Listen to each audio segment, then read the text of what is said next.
Want to welcome everybody and appreciate you joining us this morning. I am Sean Gogarty, a physician, and I've been asked to speak about opioid use disorder. We'll speak more generally about substance use disorder and the impact on Pueblo and specifically businesses. Now, if I were the one listening to this talk, the first thing I would want to know is what are my credentials in speaking to you about this? So first, I have done emergency medicine in Pueblo for over 20 years. And then I've been practicing addiction medicine for several years now. And unfortunately, I lived with someone who was addicted to pills and eventually on heroin for many years.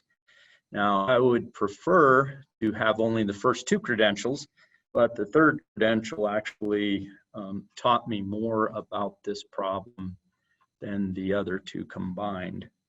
Now, by the way, the person I lived with will be speaking at the Substance Use Recovery Ecosystem Forum, which I believe is September 24th at 11 a.m. and also at 6 p.m. So I hope you'll join us for that.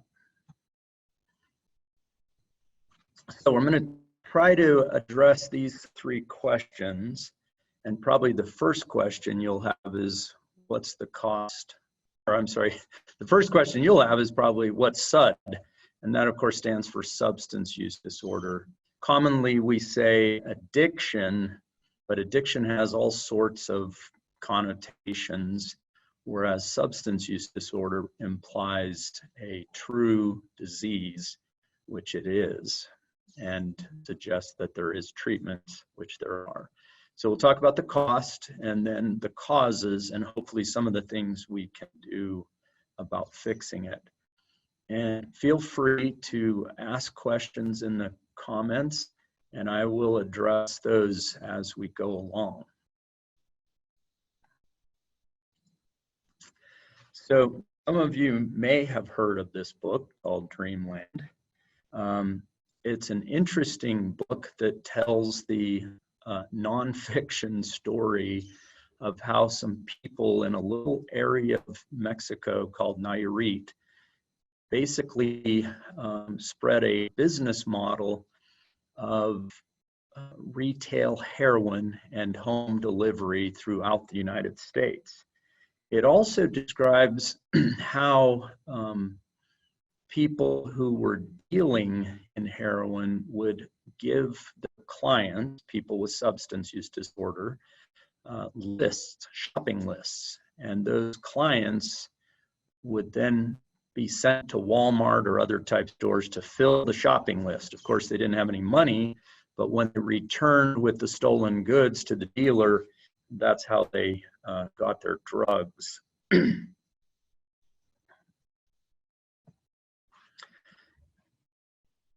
Most interestingly to me, as I live in Pueblo and have for almost, well, actually a quarter of a century, is the fact that we have this really nice climate.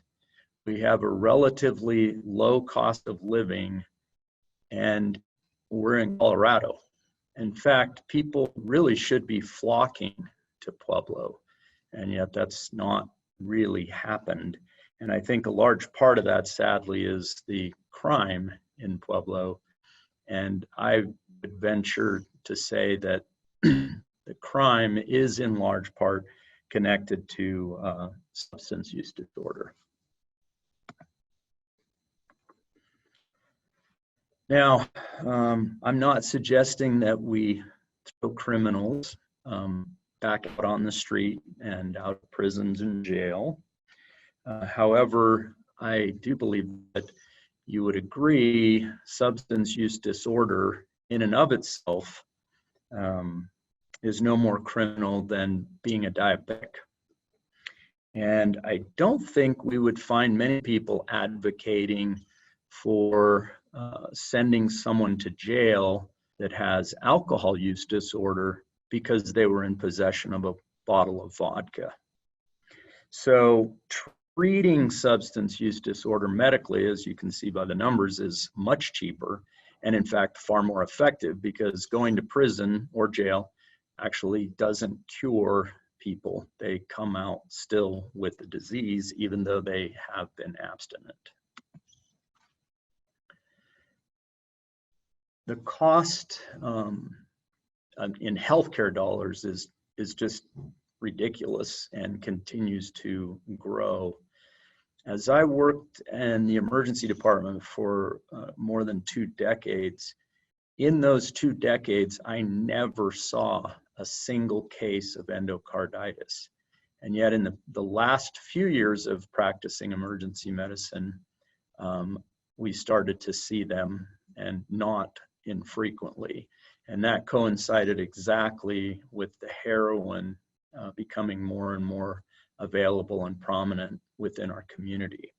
Now, for those of you that don't know what endocarditis is, it's essentially an infection inside the heart, often the valves of the heart, and can be so damaging that it can kill, but it can also require open heart surgery to replace the damaged valves. This is a result of injecting drugs, not just heroin, but other drugs like meth.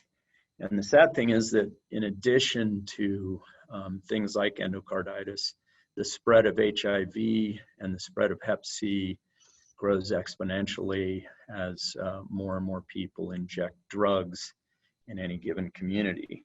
And those costs are often lifelong, even when treatment is provided. Pueblo, by the way, tends to be at the top of every list in terms of rates of HIV and Hep C in counties in Colorado. Now, before I get off the cost, I want to point out that it really isn't just illicit drugs. Tobacco is the leading drug of abuse in terms of deaths and costs.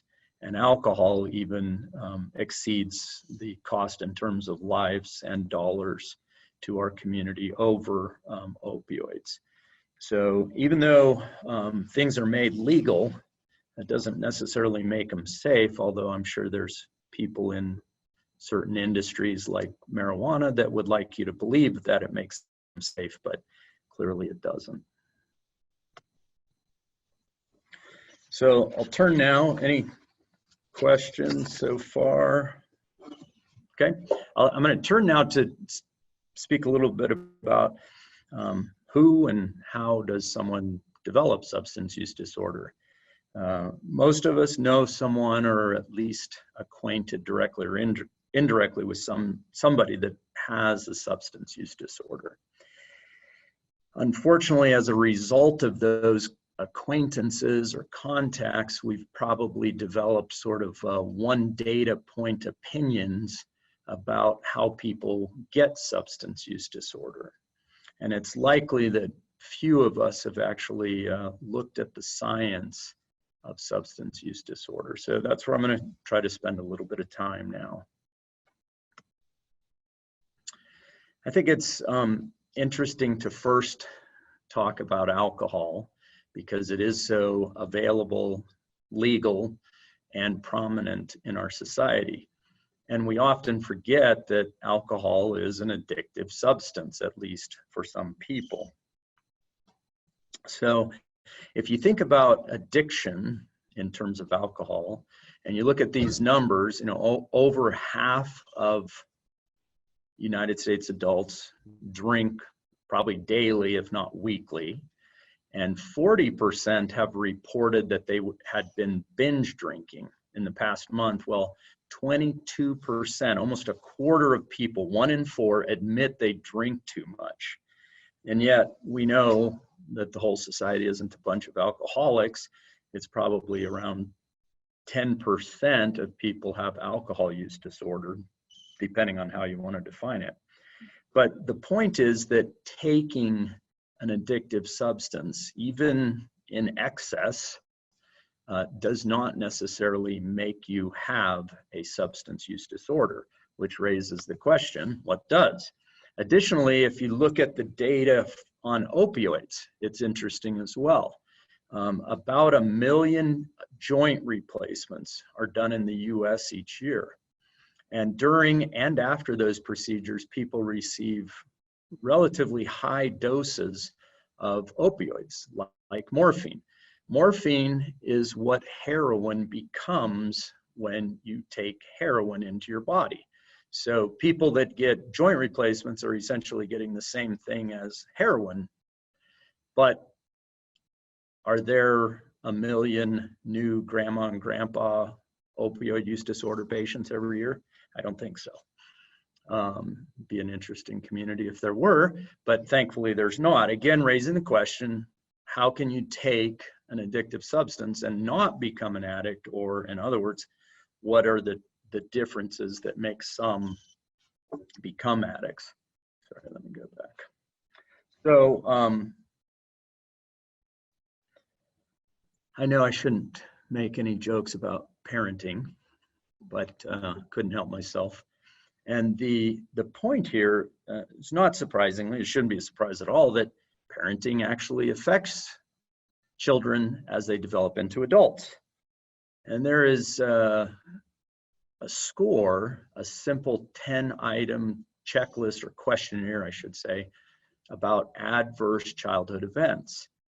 And general population, if you ask people those 10 questions and they score themselves, the results of that score can be directly correlated to substance use disorder in adulthood. How much people drink, use, and who becomes or who develops these substance use disorders. And that alone, I would hope, helps all of us appreciate that this is a disease, not just a self-inflicted behavior. Now,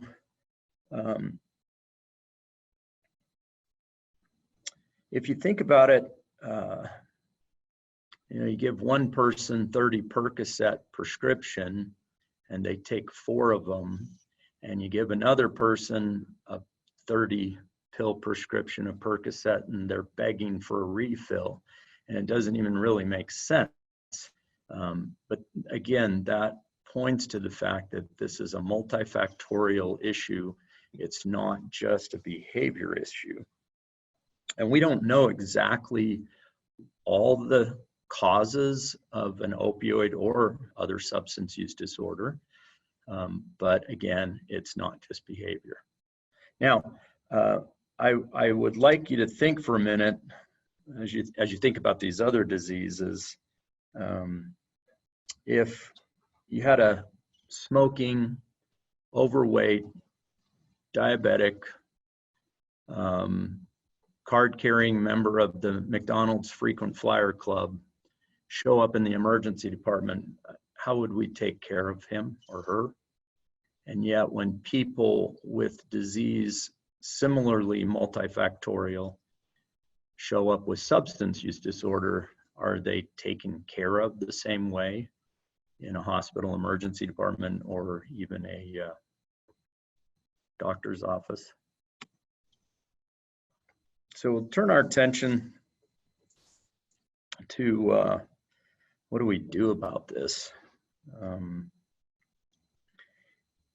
If you thought of substance use disorder as strictly a bad behavior, then you would think that the seriously negative consequences like going to prison, losing your family, losing your job, losing your health, that those bad consequences would, direct people to turn themselves around. But that's not what happens. They continue to use, and it's far more complicated than just a bad behavior that they should change. Historically, treatment's been referred to as rehab or rehabilitation. And if you think of it in those terms, it's sort of like we're going to take people away, we're going to change how they behave, and then when they come back, everything will be better. Unfortunately, as people come out of jail and prison and out of rehab, their overdose rate and death rates skyrocket. Because in fact, you have been able to help them abstain while they're away, and you have given them other tools, but unfortunately, when they show back up in their old environment, the same old patterns are still present, and oftentimes they use the same drug in the same amount that they used previously, and it's too much for them now without the tolerance that they previously developed, and it kills them. So while rehab or behavioral health is definitely a critical component, it alone is likely not the solution. And when studies have looked at this, they have been dramatic. One British study looked at, as you can see, there are over 150,000 patients and followed them for 5 years, resulting in a huge amount of data. And when they simply compared two groups, one group received behavioral health counseling and medication, and the other group received simply behavioral health. And the group that received both medication and behavioral health had half as many deaths. When you see data like that in any other format medically, you would find malpractice as being the result if you didn't do both of those things in treatment.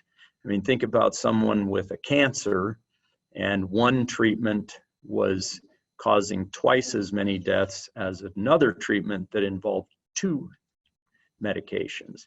Everybody would demand the two medications, and that's how it should be with the substance use disorder. I'm not going to spend time going over the pharmacology. Likely you would find it extremely boring, but suffice it to say that these disorders, alcohol, opioid, stimulant, and tobacco, all have medications that have been proven effective. I will caveat the stimulant use disorder, which would be like cocaine and methamphetamine. Remeron has shown some success, although nothing's been FDA approved. But the other three have been shown to be effective in treating these disorders and should be utilized when trying to address and help someone with substance use disorder. So we'll conclude. I hope that it's been clear that the cost of substance use disorder is massive and that it truly affects all of us, whether you know someone or not with substance use disorder. I hope also that you've come to realize that it isn't just bad behavior, and understanding that it's not just bad behavior, there are ways to better address it, which include both behavioral health and medications. And these are the most effective means of helping people with substance use disorder.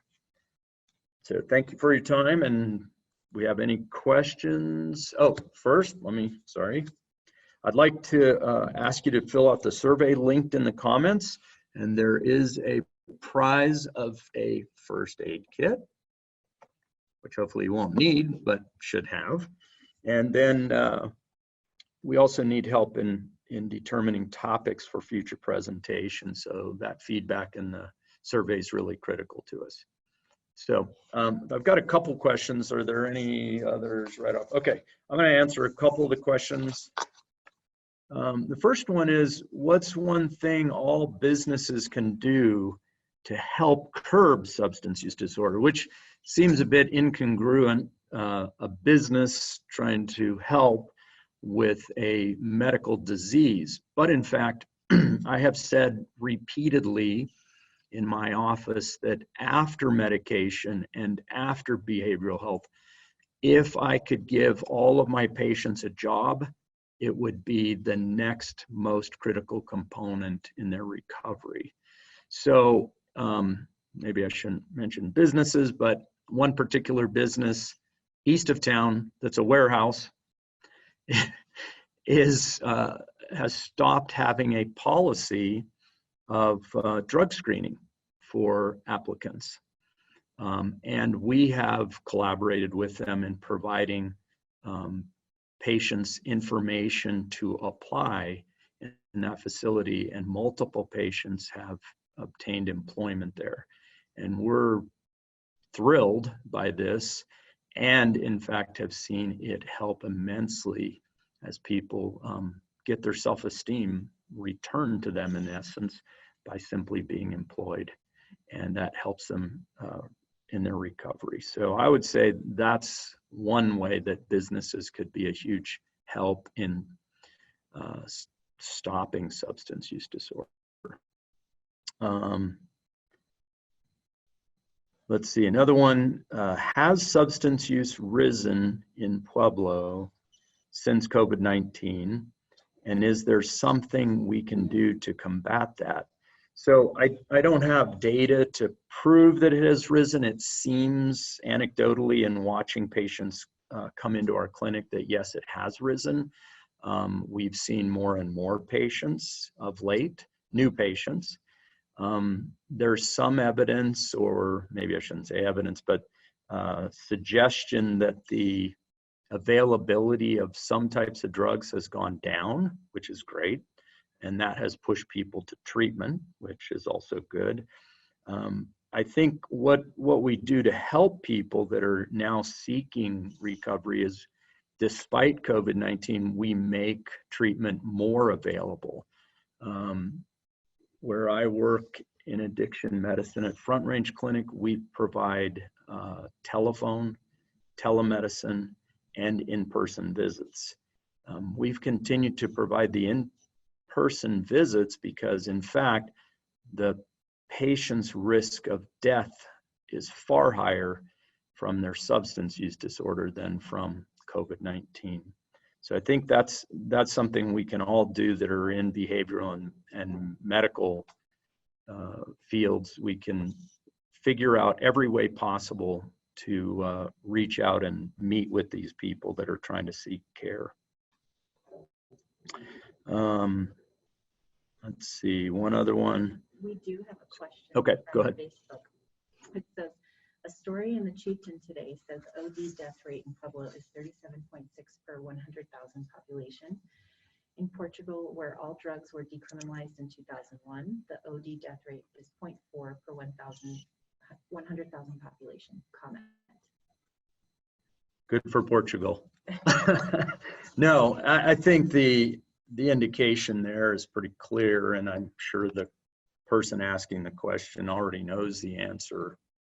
That is as I mentioned earlier on in this presentation, that criminalizing substance use disorder behavior is not benefiting society or the patients.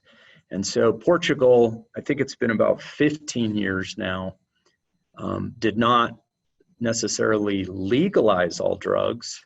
They decriminalized drug-related behaviors, which is significantly different from legalizing. So decriminalizing, what they did is they took the money that they were spending on putting people in jail, arresting them, et cetera, and they put that money towards programs like treating facilities, both medical and behavioral, and interestingly, providing funds to pay half of a substance use disorder patient's employment. So if you're a business in Portugal, you might get to hire someone for, just making up numbers here, $5 an hour, and they would be paid $10 an hour, or the other $5 coming from the government, rather than wasting that $5 on putting someone in jail. They were helping them get employed. So I think that's the message from Portugal. Amazingly to me, very few people know what's going on in Portugal and the success they've had, as was pointed out with these numbers, despite it being there for, I'm pretty sure, about 15 years now. So I hope that answers the question.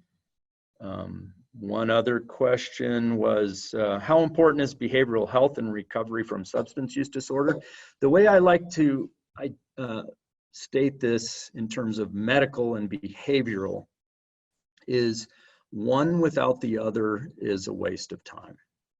If you do medical and you don't provide behavioral, you're only giving people half treatment, and that's immoral, and it is also unethical. But by the same token, if you're only providing behavioral health and not medical, same rules apply. It's immoral and, in my opinion, unethical. So, and it's not as effective as we noted in the presentation, far less effective. So we really need to find and have clinics where both are available hand in hand. The providers are talking to each other, the counselors and the physicians or nurse practitioners are talking to each other and directly working together for the betterment of the patient's outcome. We try to do that by, we're medical providers where I work, but what we've done is made office space available to behavioral health. And so patients can be seen by both simultaneously. On a personal level, what that really means is that, and this is what I say to patients, when I put you on medicine, let's say for opioid use disorder, the medicine does not cure you. The medicine helps you not be crazy about opioids. And while you're not crazy and consumed by trying to find them or use them, you can spend time working on your behavior with a counselor. And so combined, we can fix the problem. Okay. And this is a great one. I wished I had a better answer. How can I find help for a loved one who's struggling with substance use disorder? What would you say? Would you say a single number, a phone number, or I'm asking Barbara Jackson. Resources. Okay, so we'll post some resources. I think the first thing is to realize there are good resources. Where 3 years ago, I probably would have said there weren't. I would have said, good luck, hope for the best, drive north, do something. But I can honestly say that as a result of lots of people's efforts in the community, and especially an organization called Substance Use Recovery Ecosystem, SURE, that there are resources and there are readily available medical and behavioral helps, along with other things for families to address this effectively and relatively immediately. So we'll post some of that information. Thank you.